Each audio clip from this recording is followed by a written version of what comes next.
Now we have covered the 7 primary energy centers and their relating tarot cards and encoded numbers, let us look at the remaining cards within the major arcana to help us better understand the evolution and processes of the twin souls as they ascend back up the 7 gates to reunite with God consciousness and be crowned as an illuminated soul within a new cycle.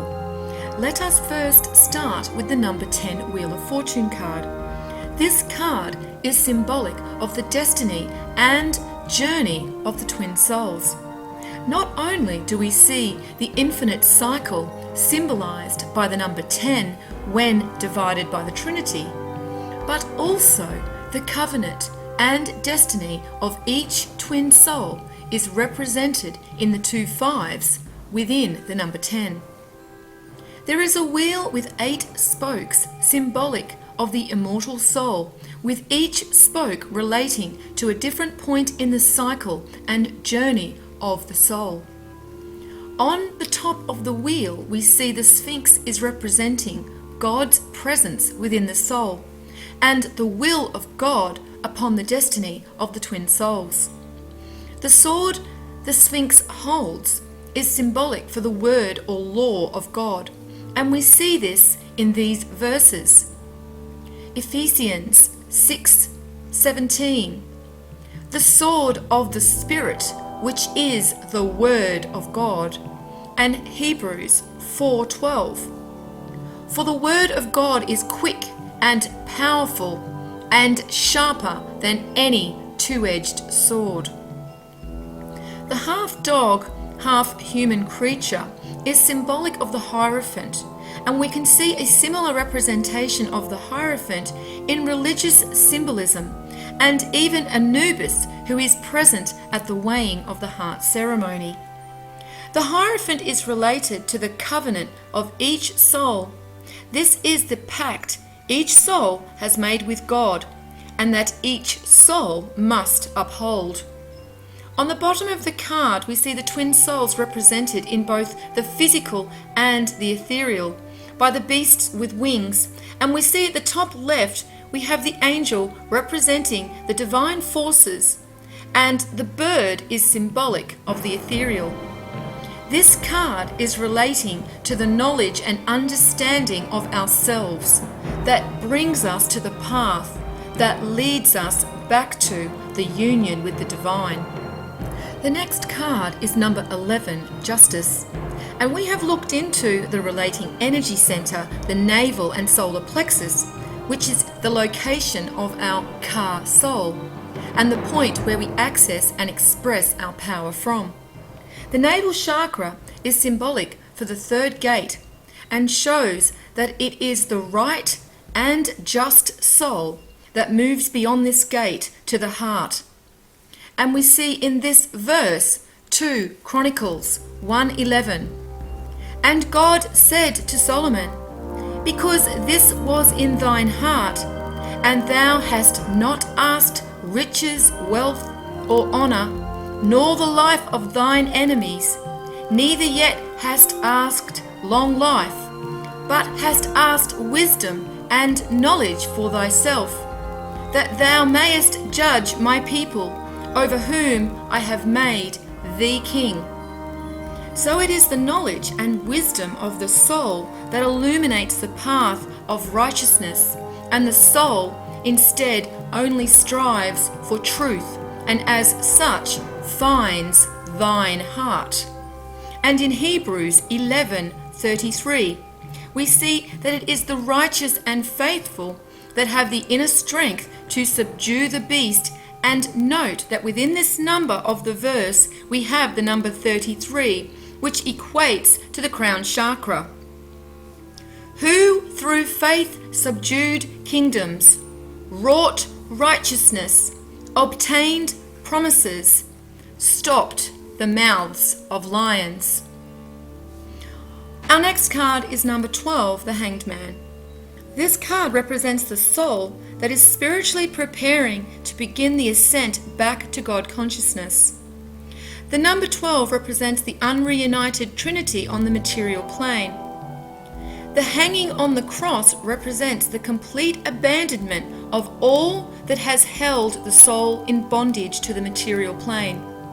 The hanging man is connected to Jesus on the cross and Odin on the tree.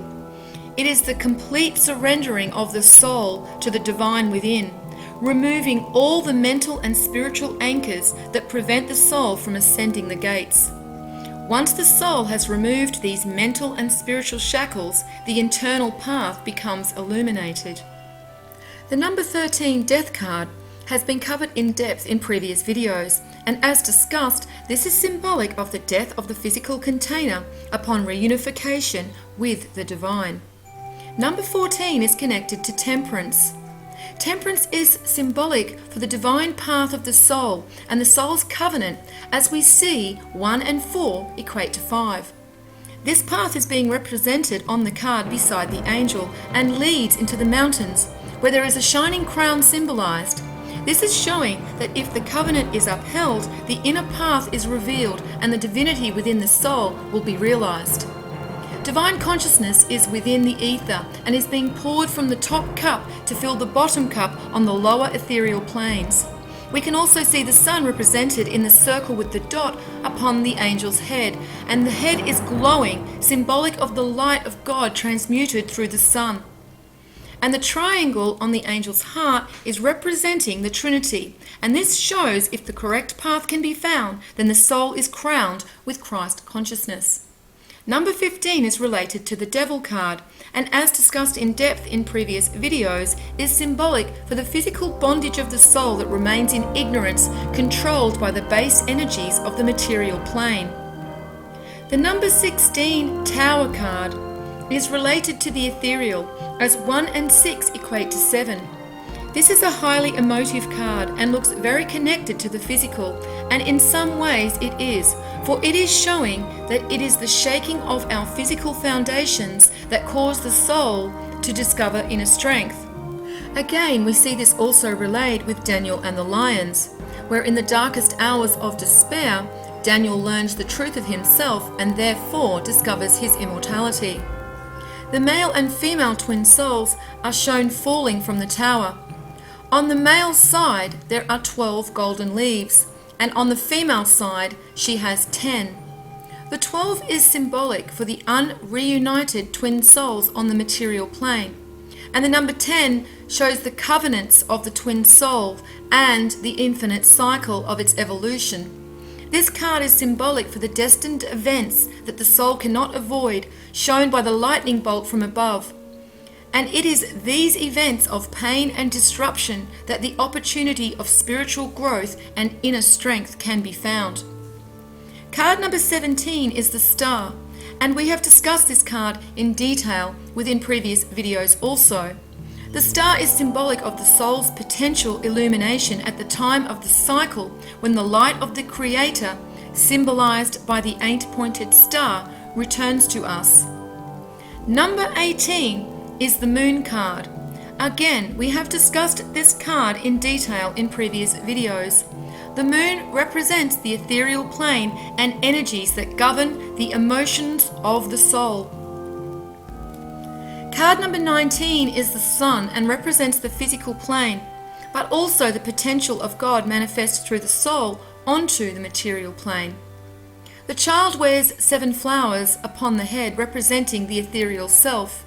There is also a red feather upon the head, symbolizing Orion and the Christ light being transmuted through the sun and illuminating and purifying the soul, symbolized by the child on the white horse. The red cloth is representing the divinity within the soul, and the 4 sunflowers represent earth and foundation. Number 20 is the Judgment card. This is the equivalent of the weighing of the heart ceremony, when the light of the Creator returns to fully illuminate each soul. The number 20 is also connected to the heart on the ancient Egyptian number key. So again, we see that it is through the heart, full of light, that we are granted access through the 6th gate to reunite with the divine. On the card, we see that the souls are represented in a grey-bluish colour, representing their physical containers. As we saw with the death card, when we are manifest in the physical form on the material plane, we are essentially in death. And this is what is represented in the judgment card and why the souls are shown in coffins. We can also see across the water that the ethereal plane is represented, and there are also souls that wait in judgment, and this is because the light of the Creator illuminates both the physical and ethereal planes. And those souls who have passed over into the ethereal are also weighed. Psalms 107:20. He sends his word and heals them and delivers them from their graves. John 5:28. Marvel not at this, for the hour is coming, in which all that are in the graves shall hear his voice. The trumpet is symbolic of the divine resonance that awakens the souls and brings with it healing and protection, symbolized by the flag with the Red Cross. We see again a connection to the Freemasons and the Red Cross, as they have within their organization the Order of the Red Cross. Lastly, we have number 21, the World card, and we see in the number 21, it is representing the Trinity that have reunited and now separated once again at the beginning of a cycle at the height of consciousness. The World card is symbolic of what all souls in higher consciousness have in their power. The female is represented in the middle with the two scrolls representing the Word of God and the complete divine knowledge they now have access to. She is also symbolic of the female creation forces that birth the souls onto the material plane. Around her is a wreath representing the full cycle being completed, and the soul has now been rewarded with knowledge and the full understanding of their divinity. On the top and bottom of the wreath, we see that the infinity symbol is being represented.